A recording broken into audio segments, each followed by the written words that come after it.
सुप्रभात बच्चों, आप सभी बच्चों का विद्या निकेतन में बहुत बहुत स्वागत है और मैं हूं सुनीता श्रीवास्तव। बच्चों चलिए हम आज अपने पत्र लेखन की कड़ी को आगे बढ़ाएंगे और आज उसमें एक पत्र और जोड़ेंगे।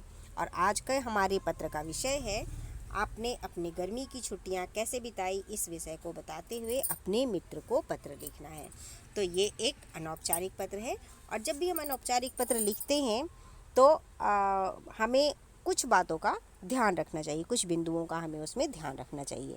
तो मैंने आपको जैसा कि बताया था, औपचारिक पत्र और अनौपचारिक दो तरह के पत्र होते हैं। औपचारिक पत्र हम किन्हें लिखते हैं? औपचारिक पत्र हम लिखते हैं अपने प्रधानाचार्य को या अधिकारियों को लिखते हैं, व्यापारियों को लिखते हैं, पुस्तक विक्रेता को लिखते हैं।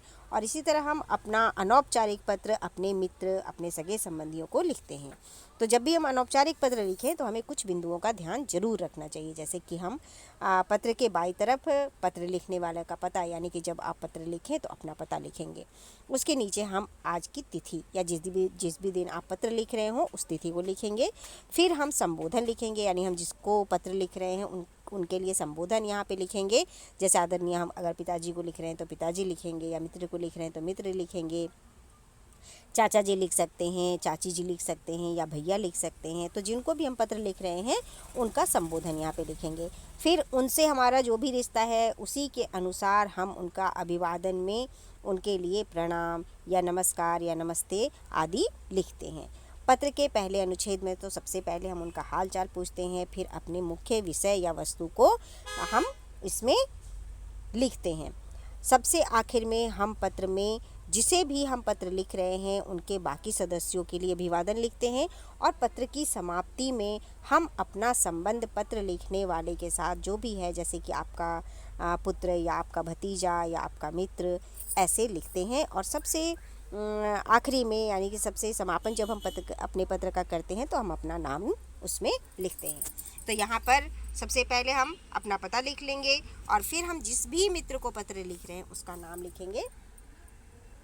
और अब यहाँ सबसे पहले उसकी कुशलता पूछेंगे। परीक्षा की व्यस्तता के कारण मैं तुम्हें पत्र नहीं लिख पाया, आशा करता हूँ कि तुम भी सकुशल होंगे। मैं तुम्हें अपनी गर्मी की छुट्टियों के बारे में बताते हुए पत्र लिख रहा हूँ। छुट्टियाँ शुरू होते ही मैंने ग्रीष्मावकाश कार्य समाप्त कर लिया। जैसा कि आप सभी को भी ग्रीष्मावकाश काम मिला होगा स्कूल से, तो आपने पूरा किया होगा, तो उसका जिक्र भी हम यहाँ पर करेंगे। फिर हम कश्मीर घूमने चले गए। वहाँ के बर्फ़ से ढकी पर्वत चोटियाँ, बहते हुए झरने, झीलें, फूलों से सजे उपवन, मनमोहक हाउस बोट आदि की सुंदरता सचमुच अनुपम थी। अब यहाँ पे आप जब कश्मीर घूमने गए हैं तो कश्मीर की सुंदरता का यहाँ पर कश्मीर की सुंदरता की चर्चा यहाँ पर हम अपने पत्र में करेंगे। इसलिए कश्मीर को धरती का स्वर्ग कहा जाता है। इस 10 दिन वहाँ की प्राकृतिक सुंदरता का आनंद लेकर हम वापस आ गए। आशा है कि तुमने भी अपने गर्मियों की छुट्टियों का भरपूर आनंद उठाया होगा। मुझे पत्र लिखकर अपना अनुभव ज़रूर बताना, ऐसा आप उनसे रिक्वेस्ट करेंगे। फिर हम लिखेंगे कि घर में चाचा चाची, यानी अपने मित्र के माता पिता के लिए हम यहाँ पे लिखेंगे कि घर में चाचा चाची को और नेहा, यानी उसके जो छोटे भाई बहन होंगे, उनके लिए स्नेह यहाँ पर व्यक्त करते हुए हम अपने पत्र का समापन करेंगे। और फिर हम लिखेंगे तुम्हारे पत्र की प्रतीक्षा में तुम्हारा मित्र, और फिर हम अपना नाम लिखेंगे। तो इस तरह से ये पत्र बहुत ही साधारण तरीके से यहाँ पे मैंने आपको बताया है, तो आप इसे अवश्य लिखें। और अगर आप चाहें तो इसमें थोड़े बहुत अपने हिसाब से चेंजेस कर लें और अपना पत्र तैयार करें। ठीक है बच्चों, अब हम मिलेंगे अगले पत्र में, अगले निबंध में। तब तक आप अपना ध्यान रखें और अपनी पढ़ाई जारी रखें। थैंक यू बच्चों, हैव ए नाइस डे।